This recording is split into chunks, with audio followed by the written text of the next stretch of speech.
Hello friends, welcome back to my YouTube channel.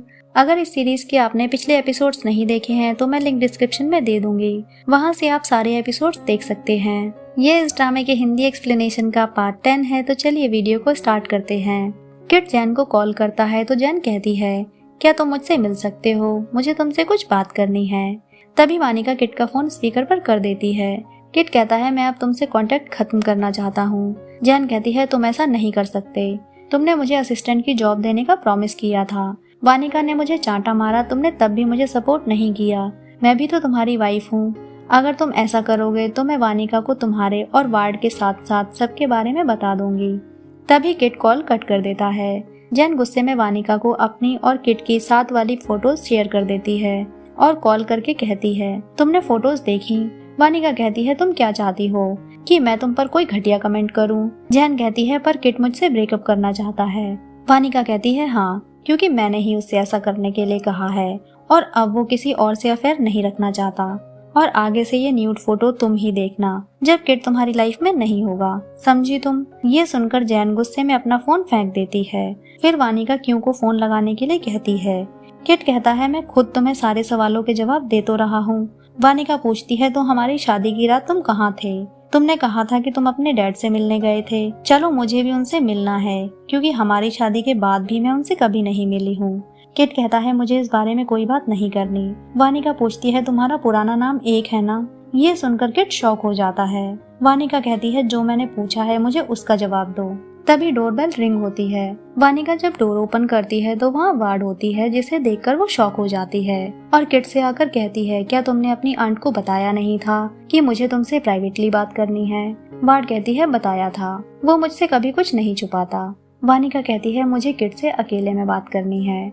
Kit कहता है, मैं खुद हैंडल कर लूंगा, आप जाओ यहाँ से। वार्ड कहती है, वो खड़े हुए तुम पर चिल्ला रही है और तुम सुन रहे हो। तुम्हें जो भी पूछना है मुझसे पूछो, मैं बताऊंगी। वानिका कहती है, ठीक है, तो ये बताओ कि आपने मुझे फॉलो करने के लिए किसी को क्यों कहा? वार्ड कहती है, अगर तुम मेरे नेफ्यू पर शक कर सकती हो तो मैं भी तुम पर शक कर सकती हूँ। फिर वार्ड बंताओ के साथ क्लिक की हुई फोटो किट को दिखाती है। वार्ड कहती है, क्या इस फोटो में देखकर लगता है कि ये दोनों सच में सिर्फ फ्रेंड्स हैं? वैसे तुम्हें ये बात पता है या फिर तुम डर रही हो? वानिका कहती है, पता है, क्योंकि जिप ने मुझे बता दिया था। आपने चुपके से मेरी और बंताओ की फोटो क्लिक की थी। वार्ड कहती है, मेरे नेफ्यू की वाइफ किसी और के हाथों में हाथ डालकर चलेगी तो मैं क्या सोचूंगी? मेरा नेफ्यू वेडिंग नाइट में गायब हुआ था तो तुमने परेशान होने की एक्टिंग की थी, जबकि तुम अपने बेस्ट फ्रेंड को खुद कॉल करके बुलाती हो। तुम हो क्या सिर्फ मामूली सी ऑनलाइन सेलर, जिससे अपनी कंपनी भी ढंग से चलाई नहीं जाती? किट चिल्लाकर कहता है, बहुत हुआ, निकल जाओ यहाँ से, मैं खुद संभाल लूंगा सब कुछ। वार्ड कहती है, मैं तुम्हारी आंट हूँ, मैंने तुम्हें कहाँ से कहाँ पहुँचाया है और बुरे वक्त में हमेशा तुम्हारा साथ दिया है। किट कहता है, मुझे पता है और वो मैं कभी नहीं भूल सकता, बट उसके बाद मैंने सब कुछ सिर्फ आपके लिए किया है। मैंने आपकी वजह से अपनी लाइफ पर भी कभी ध्यान नहीं दिया, लेकिन मैं आपकी वजह से वानिका को नहीं खो सकता। वार्ड कहती है, तुमने अपनी वाइफ को चुना है, बताओ मुझे, तुम किसको चूज करना चाहते हो, मुझे या अपनी वाइफ को? किट कहता है, मैं वानिका से प्यार करता हूँ। तभी वार्ड उसे चांटा मार देती है, जिसे देखकर वानिका भी शॉक होती है। वार्ड कहती है, अगर तुमने उसे चुना है तो मुझे मेरा पैसा और डील्स वापस चाहिए, सब कुछ। ये सब कहकर वो गुस्से में वहाँ से चली जाती है। उनके जाने के बाद किट वहीं बैठकर रोने लगता है। वानिका भी फिर उससे कुछ नहीं पूछती और कहती है, तुम जाओ यहाँ से, आज के लिए इतना काफी है। किट कहता है, मैं कहाँ जाऊँगा, आंट के घर में नहीं जा सकता। वानिका कहती है, मुझे नहीं पता, ये मेरी प्रॉब्लम नहीं है। किट भी सैड होकर वहाँ से चला जाता है। वहीं दूसरी तरफ बंताओ के फादर कहते हैं, एक बिजनेसमैन स्टॉक मार्केट के सिलसिले में तुमसे मिलना चाहते हैं। तुम्हारा टैलेंट उन्हें बहुत पसंद है और उनकी एक बेटी भी है, फुकान, जो एक्ट्रेस है। फुकान का नाम सुनकर बंताओ उससे मिलने के लिए मान जाता है। नेक्स्ट सीन में वानिका मैनी को बताती है कि मुझे वार्ड को 50 मिलियन पे करने हैं। मैनी भी ये सुनकर शॉक होती है और कहती है, मैं कल ऑफिस आकर सारे डॉक्यूमेंट्स चेक करती हूँ। तुमने कोई कॉन्ट्रैक्ट तो साइन किया होगा ना? वानिका कहती है, मैं अपनी वेडिंग और हनीमून में बिजी होने की वजह से कोई कॉन्ट्रैक्ट साइन ही नहीं कर पाई। किट ने मेरी वजह से वार्ड को भी छोड़ दिया। मैनी कहती है, पहले तुम शांत हो जाओ, जल्दी सब ठीक हो जाएगा। वहीं दूसरी तरफ रात को जैन की डोरबेल रिंग होती है। जब वो डोर ओपन करती है तो एक वुमेन कहती है, मेरे फोन की बैटरी डेड है और मुझे अर्जेंट किसी को कॉल करना है। जैन कहती है तुम रुको, मैं अपना फोन लेकर आती हूँ। जब जैन अपना फोन ढूंढ रही होती है तो एक आदमी आकर उस पर अटैक करता है, जिसकी वजह से वो बेहोश हो जाती है। जब उसे होश आता है तो उसका घर बिखरा हुआ होता है और वो देखती है कि उसके पेट पर डाई लिखा हुआ है। ये देखकर जैन बहुत डर जाती है और अपनी फ्रेंड के साथ वहाँ से चली जाती है। वहीं दूसरी तरफ वानिका सबसे कहती है प्रोडक्शन वालों से कहो कि वो सारा काम बंद करें, मुझे पहले वार्ड से इस बारे में क्लियरली बात करनी है। नेक्स्ट सीन में वार्ड कहती है मैं तुम्हें परेशान नहीं करना चाहती, बस ये बताओ कि तुम मुझे पैसे कब तक लौटाओगी। वानिका कहती है मैं अमाउंट चेक कर रही हूँ, जल्दी से जल्दी मैं तुम्हें सारे पैसे लौटा दूंगी। वार्ड कहती है तुम्हें लगता है कि किट ने तुम्हें चूज किया है तो उसकी लाइफ में सिर्फ तुम हो। मुझे किट की सारी वुमेन्स के बारे में पता है, चाहे वो जैन हो या तुम्हारी फ्रेंड मैनी, और मुझे ये भी पता है कि तुम्हारी वेडिंग नाइट वो कहाँ था और किसके साथ था। वानिका कहती है आपको शुरू से ही सब कुछ पता था, इसलिए आप उसकी हरकतों को कवर करती आई हो। आप उसकी आंट हो, फिर भी आपने उसे ऑनेस्टी का मतलब नहीं समझाया। आपकी घटिया सोच की वजह से ही वो बीमार हो चुका है। वार्ड कहती है मुझे सिखाने की कोशिश मत करो, क्योंकि तुम जैसे लोगों के लिए ऑनेस्टी सिर्फ एक पेट का दर्द है। अगर तुम मेरे नेफ्यू को ऑनेस्टी सिखा सकती हो तो जरूर सिखाओ, बट मैं तुम्हें वार्न कर दूं कि किट कोई नॉर्मल पर्सन नहीं है। अगर तुम्हें लगता है कि तुम हर लड़की से खुद को कम्पीट कर सकती हो तो तुम गलत हो। फिर वो एक चॉकलेट निकाल कर वहाँ रखती है और वहाँ से चली जाती है।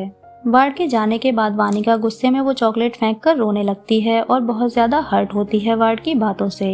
नेक्स्ट सीन में सभी मैनी को दोबारा ऑफिस ज्वाइन करने के लिए कहते हैं, जिससे मैनी मान जाती है। वानिका खुश होकर उसे हग कर लेती है। वहीं दूसरी तरफ बंताओ इजारा और फुकान से मिलता है, जहां फुकान बंताओ को देखकर काफी इम्प्रेस होती है।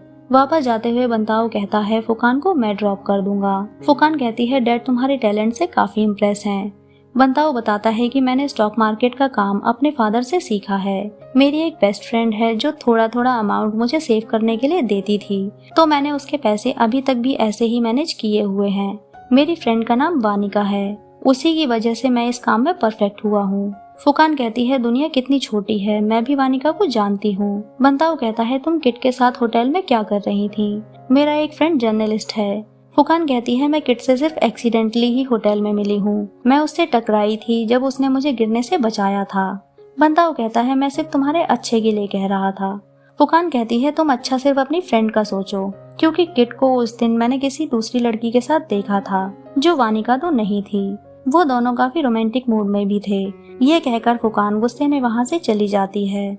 नेक्स्ट सीन में बंताओ वानिका को बताता है कि फुकान का किट के साथ अफेयर नहीं है। वानिका वार्ड को पैसे देने के बारे में बंताओ को बताती है और कहती है मैं अपनी कंपनी दांव पर नहीं लगाना चाहती, सारे डॉक्यूमेंट्स क्लियर हैं, इसलिए मुझे उसे कहीं ना कहीं से तो पेमेंट करनी ही पड़ेगी। तभी बंताओ उसे दिखाता है कि सेविंग वाला अमाउंट उसने स्टॉक में लगाया था। उस अमाउंट को देखकर वानिका भी शॉक हो जाती है और कहती है मैंने सोचा भी नहीं था कि नॉर्मल सेविंग का अकाउंट इतना हो जाएगा। ये देखकर वानिका स्माइल करती है। बंताओ कहता है तुम अमाउंट बताओ, मैं तुम्हें कल ट्रांसफर कर दूंगा। नेक्स्ट मॉर्निंग वानिका सारे पेपर्स दोबारा चेक कर रही होती है, जहां उसे वार्ड की पैकेजिंग की कंपनी का एड्रेस मिलता है।